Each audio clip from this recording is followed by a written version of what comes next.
নমস্কাৰ লক্ষীদেৱ Das information YouTube চেনেললৈ স্বাগতম। এতিয়া মোৰ ওচৰত CSE IIBF নিউ পেটাৰ্ণৰ পৰীক্ষা প্ৰশ্ন উত্তৰ আছে। এইটো অংশ তৃতীয় হয়। প্ৰথম অংশ দ্বিতীয় অংশ মই অলৰেডি উপস্থাপন কৰিলোঁ আৰু আপোনালোকে এতিয়ালৈকে যদি ভিডিঅ'টো চোৱা নাই ডেছক্ৰিপশ্যনত লিংক দিম, আপোনালোকে চাব আৰু উপকৃত হ'ব পাৰিব। উপস্থাপন কৰা হৈছে লক্ষীদেৱ দাস 9101046197 সঞ্চালক কৃষ্ণগুৰু কম্পিউটাৰ প্ৰশিক্ষণ কেন্দ্ৰ KCTC অকাজান শান্তিপুৰ ডাকঘৰ অকাজান আৰক্ষী চকী চিলাপথাৰ জিলা ধেমাজি অসম ডাক সূচক নাম্বাৰ 787559 জুন 2022 আৰ্হি অনুসৰি প্ৰশ্ন নম্বৰ 41। যিহেতু মই আগতে দুটা খণ্ড প্ৰথম খণ্ডত 1 পৰা 20লৈ দিলোঁ, দ্বিতীয় খণ্ডত 21 পৰা 40লৈ দিলোঁ, এতিয়া 41 পৰা 60লৈ হ'ব। এই 20টা কুৱেশ্যন আমি প্ৰত্যেকটো পাৰ্টতে প্ৰত্যেকটো অংশতে মই 20টা দিছোঁ। আপোনালোকে চাব আৰু অল অভাৰ ইণ্ডিয়াত এতিয়ালৈকে মোৰ চেনেলৰ যোগেদি 300ৰ ওপৰত ষ্টুডেণ্ট উপকৃত হৈছে। আপোনালোকেও ভালদৰে চাব আৰু যদি প্ৰথম আহিছে চেনেলটোক ছাবস্ক্ৰাইব কৰি দিব আৰু বেল আইকনটো অল টাচ কৰিব। তেতিয়া এনেধৰণৰ উপযোগী ভিডিঅ'সমূহ আপোনালোকে পোনপ্ৰথমে চাব বা শুনিব সক্ষম হ'ব। প্ৰশ্ন নং 41। বিত্তীয় অন্তৰ্ভুক্তিক সমাজৰ সুবিধাবঞ্চিত আৰু নিম্ন উপাৰ্জন গোটবোৰক সুলভ ব্যয়ত বিত্তীয় সেৱা প্ৰদান নিশ্চিত কৰা বুলি বৰ্ণনা কৰিব পাৰি। যোৱা কেইবছৰমানৰ পৰা এই ক্ষেত্ৰত বৃহৎ সংখ্যক পদক্ষেপ আৰম্ভ কৰা হৈছে। নিম্নলিখিত কোনটো অশুদ্ধ? সঁহাৰিসমূহ ক। ষ্টক এক্সচেঞ্জৰ জৰিয়তে ব্যৱসায়িক কাৰ্যকলাপ প্ৰচাৰ কৰা, মিউচুৱেল ফাণ্ড চেলিং ইত্যাদি। SHG বেংক লিংকেজ মডেল আৰম্ভ কৰা। গ RBI দ্বাৰা সৰু একাউণ্ট প্ৰৱৰ্তন কৰাৰ বাবে প্ৰাৰম্ভিক পৰ্যায়ত কোনো KYC দস্তাবেজৰ ওপৰত জোৰ দিয়া নহয় যদি গ্ৰাহকৰ পৰিচয় আৰু বা ঠিকনাৰ প্ৰমাণ সম্পৰ্কীয় কেতিয়াও এটা নাথাকে।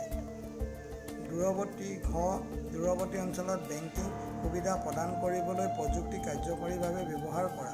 ইয়াৰ শুদ্ধ উত্তৰটো হ'ব ক ষ্টক এক্সচেঞ্জৰ জৰিয়তে ব্যৱসায়িক কাৰ্যকলাপ প্ৰচাৰ কৰা, মিউচুৱেল ফাণ্ড চেলিং ইত্যাদি। প্ৰশ্ন নম্বৰ 42। চেক ক্ৰছিং সম্পৰ্কীয় নিম্নলিখিতবোৰৰ মাজৰ পৰা অশুদ্ধ বিবৃতিটো চিনাক্ত কৰক। নিম্নলিখিতবোৰৰ মাজৰ পৰা আটাইতকৈ উপযুক্ত বিকল্পটো বাছনি কৰক। সঁহাৰিসমূহ ক নাম দিয়া বেংকৰ সৈতে একাউণ্ট এটাৰ জৰিয়তে বিশেষভাৱে অতিক্ৰম কৰা চেক এটা পৰিশোধ কৰিব লাগিব। ক্ৰছ কৰা চেক এটা একাউণ্টৰ পৰিশোধকাৰী নগদ ধন পৰিশোধ কৰিব নোৱাৰি। গ চেকৰ মুখত অংকন কৰি ক্ৰছিং শব্দবোৰ ক্ৰছিং বুলি কোৱা হয়। ঘ জাৰীকৰ্তা আৰু ধাৰকে চেক এখন অতিক্ৰম কৰিব পাৰে। ইয়াৰ শুদ্ধ উত্তৰটো হ'ব গ চেকৰ মুখত অংকন কৰি ক্ৰছিং শব্দবোৰক ক্ৰছিং বুলি কোৱা হয়। প্ৰশ্ন নম্বৰ 43। প্ৰযুক্তি সম্পৰ্কীয় সমস্যাৰ দিশত কেইটামান গুৰুত্বপূৰ্ণ দিশৰ বিষয়ে BC/BFক শিক্ষিত কৰিব লাগিব। নিম্নলিখিত কোনটো দিশ শুদ্ধ নহয়? সঁহাৰিসমূহ ক ছিষ্টেমত যোগাযোগ বিফল হ'লে BS/BFে লেনদেন এটা চলাব বা কৰিব নালাগে। খ নম্বৰ NC/BFে লেনদেন কৰিব নালাগে যেতিয়া প্ৰণালীটোৰ জৰিয়তে লেনদেনৰ ৰচিদ বা স্বীকৃতি সৃষ্টি কৰিব নোৱাৰি। গ BC/BFে গ্ৰাহকৰ পক্ষত কিছু প্ৰকাৰৰ গেৰাণ্টি প্ৰদান কৰি গ্ৰাহকৰ পৰা পোনপটীয়াকৈ কিছু মাচুল ল'ব পাৰে।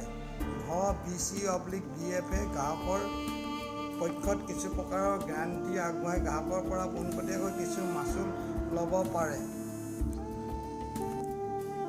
ইয়াৰ শুদ্ধ উত্তৰটো হ'ব গ BC/BFে গ্ৰাহকৰ পক্ষত কিছু প্ৰকাৰৰ গেৰাণ্টি প্ৰদান কৰি গ্ৰাহকৰ পৰা পোনপটীয়াকৈ কিছু মাচুল ল'ব পাৰে। প্ৰশ্ন নম্বৰ 44।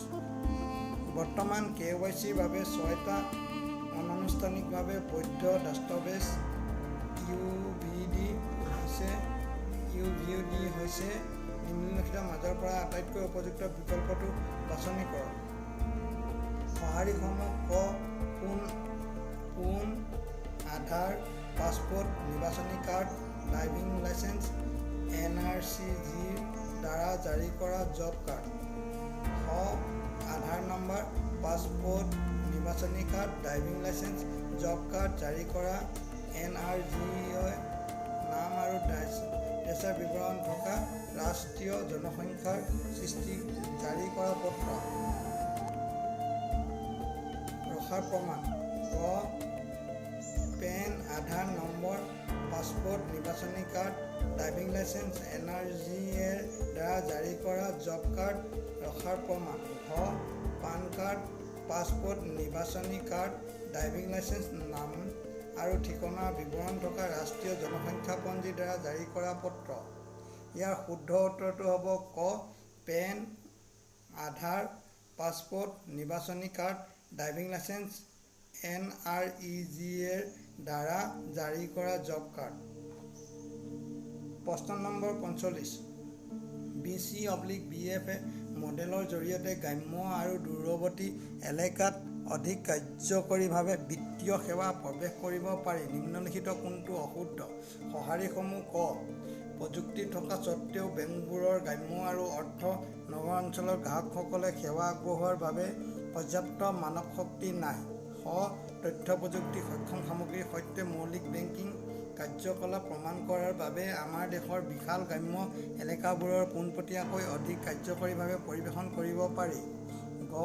BC/BF স্থানীয় পেচন হোৱাৰ বাবে স্থানীয় লোকসকলৰ সৈতে ভাল সম্পৰ্ক আছে। IODCয়ে বিভিন্ন গ্ৰাহক সম্পৰ্কীয় সেৱাৰ বেংক ব্যয় হ্ৰাস কৰে। ইয়াৰ শুদ্ধ উত্তৰটো হ'ব তথ্য প্ৰযুক্তি সক্ষম সামগ্ৰীৰ সৈতে মৌলিক বেংকিং কাৰ্যকলাপ প্ৰমাণ কৰাৰ বাবে আমাৰ দেশৰ বিশাল গ্ৰাম্য এলেকাবোৰ পোনপটীয়াকৈ অধিক কাৰ্যকৰীভাৱে পৰিৱেশন কৰিব পাৰি।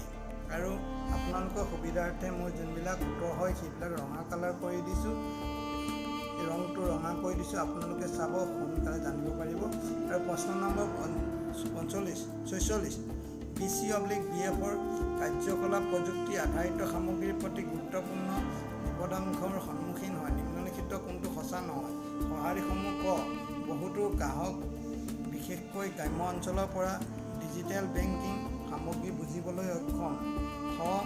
প্ৰযুক্তি আধাৰিত বেংকিং সামগ্ৰীৰ ক্ষেত্ৰত লেনদেনৰ সুৰক্ষা ডাঙৰ সমস্যা আৰু যদি এই উদ্যোগবোৰ BC-সকলে স্পষ্টভাৱে নাজানে, যিসকলে এনে সামগ্ৰীৰ সৈতে লেনদেন কৰি আছে তেওঁলোকৰ অৱনতি ঘটিব।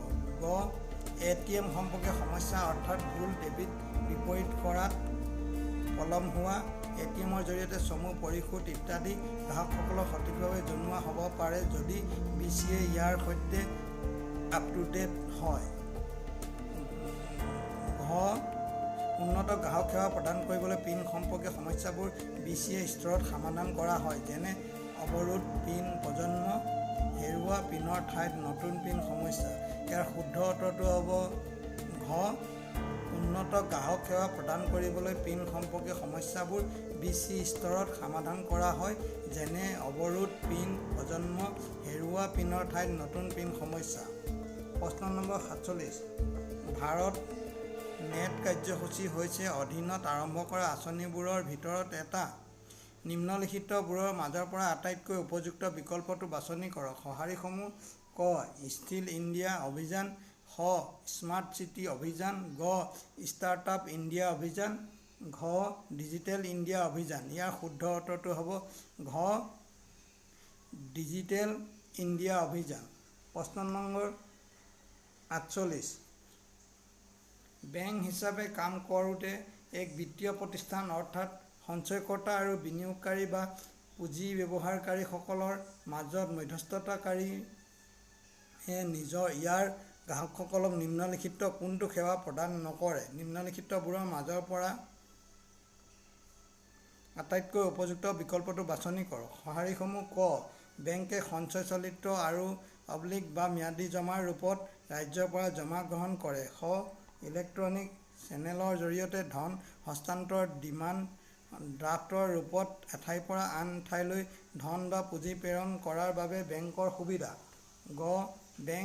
বেংকে ইয়াৰ গ্ৰাহকৰ ইকুইটি, শ্বেয়াৰ আৰু সামগ্ৰীৰ লেনদেন, বিক্ৰী আৰু ক্ৰয়ৰ বাবে আগবঢ়ায়। ঘ. বেংকে ৰিটেইল বেংকিং ব্যৱসায়ৰ বাবে ধন ধাৰ দিয়ে, অৰ্থাৎ ঘৰ ক্ৰয়, বাহন ক্ৰয় ইত্যাদি। ইয়াৰ শুদ্ধ উত্তৰটো হ'ব গ. বেংকে ইয়াৰ গ্ৰাহকৰ ইকুইটি, শ্বেয়াৰ আৰু সামগ্ৰীৰ লেনদেন, বিক্ৰী আৰু ক্ৰয়ৰ বাবে আগবঢ়ায়। প্ৰশ্ন নম্বৰ 49। নিম্নলিখিত কোনটো সাধাৰণতে বেংকে BC/BFৰ দ্বাৰা সন্মুখীন হোৱা বিপদাশংকা হ্ৰাস কৰাৰ দিশত লোৱা পদক্ষেপ নহয়? সঁহাৰিসমূহ ক. BCৰ দ্বাৰা নগদ ধন ৰখাৰ উপযুক্ত সীমা নিৰ্ধাৰণ কৰক। খ. ব্যক্তিগত নগদ পৰিশোধ আৰু নগদ ৰচিদৰ সীমা নিৰ্ধাৰণ কৰক। গ. BCৰ দ্বাৰা কৰা লেনদেন বেংকৰ দ্বাৰা ট্ৰেক কৰা হয় বা লেনদেন আধাৰত লেনদেন কৰা হয়। ঘ. নিশ্চিত কৰিব যে গ্ৰাহকৰ সৈতে সকলো চুক্তি/চুক্তিয়ে স্পষ্টভাৱে নিৰ্দিষ্ট কৰে যে BCবোৰক কমিছন আৰু বাদ দিয়াৰ কামৰ বাবে বেংক দায়বদ্ধ। ইয়াৰ শুদ্ধ উত্তৰটো হ'ব ঘ. নিশ্চিত কৰিব যে গ্ৰাহকৰ সৈতে সকলো চুক্তি/চুক্তিয়ে স্পষ্টভাৱে নিৰ্দিষ্ট কৰে যে BCবোৰক কমিছন আৰু বাদ দিয়াৰ কামৰ বাবে বেংক দায়বদ্ধ। প্ৰশ্ন নম্বৰ 50। বায়'মেট্ৰিক কাৰ্ড লেনদেন কৰাৰ বাবে কি প্ৰয়োজনীয়তা আছে? ক. ডাটা সংৰক্ষণৰ বাবে বিদ্যুৎ সংযোগ। খ. Web camera. গ. চাৰ্ভাৰ। নিম্নলিখিতবোৰৰ মাজৰ পৰা আটাইতকৈ উপযুক্ত বিকল্পটো বাছনি কৰক। সঁহাৰিসমূহ ক. কেৱল ক আৰু খ। খ. কেৱল খ আৰু গ। গ. কেৱল ক আৰু গ। ঘ. ক, খ আৰু গ। ইয়াৰ শুদ্ধ উত্তৰটো হ'ব ক. কেৱল ক আৰু খ। প্ৰশ্ন নম্বৰ 51। প্ৰত্যাশিত নিৰ্দেশনা অনুসৰি বেংক সঞ্চয়ৰ সুদ পৰিশোধ কৰিব পাৰি। সঁহাৰিসমূহ ক. কেৱল বাৰ্ষিক ভিত্তিত। খ. কেৱল অৰ্ধবাৰ্ষিক ভিত্তিত। গ. কেৱল ত্ৰৈমাসিক ভিত্তিত। ঘ. বেংকৰ বিবেচনা অনুসৰি তিনিমহীয়া ব্যৱধানত। ইয়াৰ শুদ্ধ উত্তৰটো হ'ব খ. কেৱল অৰ্ধবাৰ্ষিক ভিত্তিত। প্ৰশ্ন নম্বৰ 52। লেনদেন টাৰ্মিনেল কি? ক.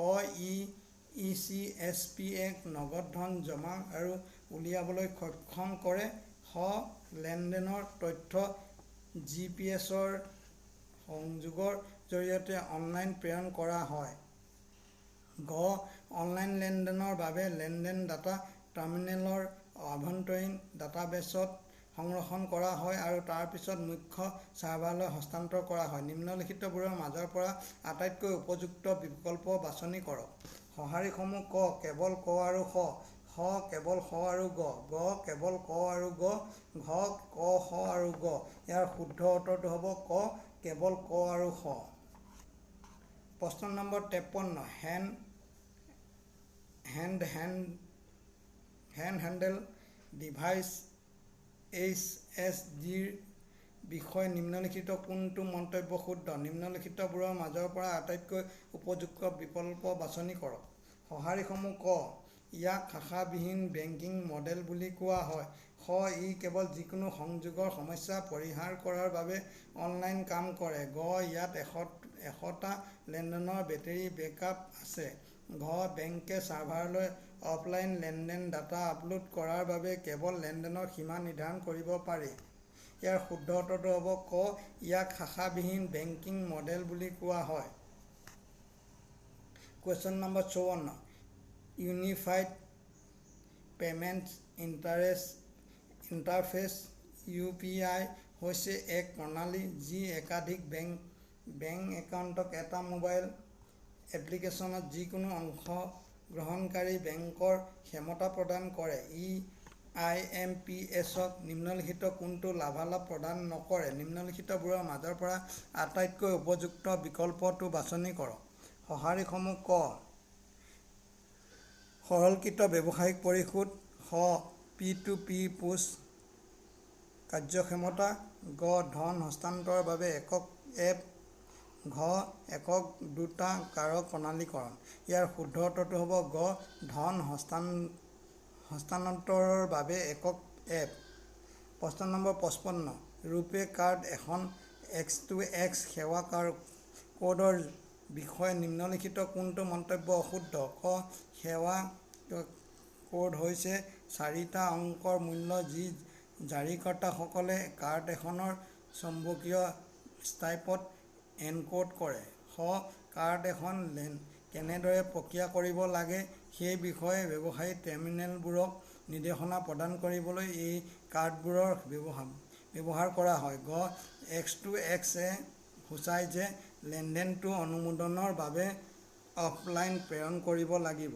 সঁহাৰিসমূহ ক কেৱল ক আৰু খ, কেৱল খ আৰু গ কেৱল ক আৰু গ, ঘ ক খ আৰু গ। ইয়াৰ শুদ্ধ উত্তৰটো হ'ব গ কেৱল ক আৰু গ। প্ৰশ্ন নম্বৰ 56। যদি বেংকৰ গ্ৰাহকৰ সৈতে পোনপটীয়াকৈ সম্পৰ্কিত নথকা কোনো ব্যক্তিয়ে তেওঁৰ একাউণ্টৰ তথ্য বিচাৰে, তেনে ব্যক্তিৰ পৰা অনুৰোধ হৈছে আৰু সেয়ে বেংকৰ প্ৰকাশ কৰক। নিম্নলিখিতবোৰৰ মাজৰ পৰা আটাইতকৈ উপযুক্ত বিকল্পটো বাছনি কৰক। সঁহাৰিসমূহ ক প্ৰসংগৰ বাহিৰত উচিত নহয়, খ উপযুক্ত উচিত, গ যুক্তিক আৱশ্যক, ঘ বৈধ উচিত। ইয়াৰ শুদ্ধ উত্তৰটো হ'ব ক প্ৰসংগৰ বাহিৰত উচিত নহয়। প্ৰশ্ন number 57। Bharat interface for money ভীমৰ বিষয়ে নিম্নলিখিত কোনটো মন্তব্য অশুদ্ধ? সঁহাৰিসমূহ ক ইউনিফাইড পেমেণ্ট ইণ্টাৰফেচ UPI ব্যৱহাৰ কৰি সহজ আৰু দ্ৰুত পৰিশোধ লেনদেন কৰাত সহায় কৰে।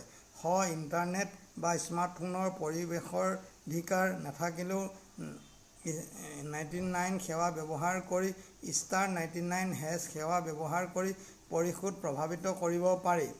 গ UPIত ধন প্ৰেৰণ আৰু প্ৰাপ্ত কৰাৰ বাবে VPA প্ৰয়োজন। ঘ ইয়াক সৰু পৰিশোধ কৰাৰ বাবে ব্যৱহাৰ কৰিব নোৱাৰি।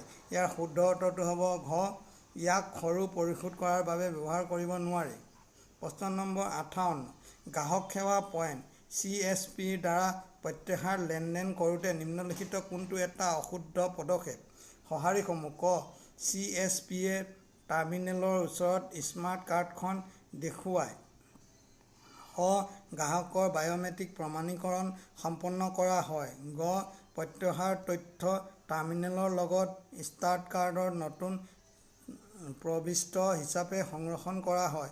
ঘ গ্ৰাহকে স্বাক্ষৰ কৰা প্ৰত্যাহাৰ ৰচিদ গ্ৰাহকক হস্তান্তৰ কৰা হয়। ইয়াৰ শুদ্ধ উত্তৰটো হ'ব ক CSPয়ে টাৰ্মিনেলৰ ওচৰত স্মাৰ্ট কাৰ্ডখন দেখুৱায়। প্ৰশ্ন নম্বৰ 59। নিম্নলিখিত কোনটো মাইক্ৰ ATMৰ এটা বিশেষত্ব? নিম্নলিখিতবোৰৰ মাজৰ পৰা আটাইতকৈ উপযুক্ত বিকল্পটো বাছনি কৰক। সঁহাৰিসমূহ ক বায়'মেট্ৰিক প্ৰমাণীকৰণৰ বাবে মাইক্ৰ ATM সক্ষম নহয়।